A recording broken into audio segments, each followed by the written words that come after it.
Sir, ano pong pangalan niyo, sir? Carlo Pangilinan. Ano ba naging problema? Meron akong lower back pain, tapos may ankle pain. Tapos, ang magaling na, nakita niya rin yung pain ko sa may, may na-stretch akong Piriformis. pain. So, Grabe pinakyaw mo na lahat ng pain Ano bang ginagawa niyo po dito?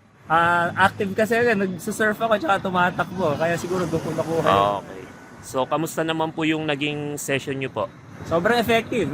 Yung back pain, nararamdaman ko agad na nawawala pati yung ankle pain. Nagulat ako sa kanya, na-detect niya yung sa may veins ko na naipit. Okay.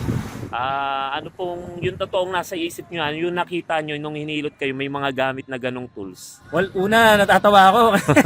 Pangkotse yun Pero ang galing nung habang yung ina-explain niya kung ano yung ginagawa niya, tsaka comparison yun, tsaka sabi may charge pa doon ng ion, nag-charge ng ion siya. So, noong una, skeptic ako pero ang galing.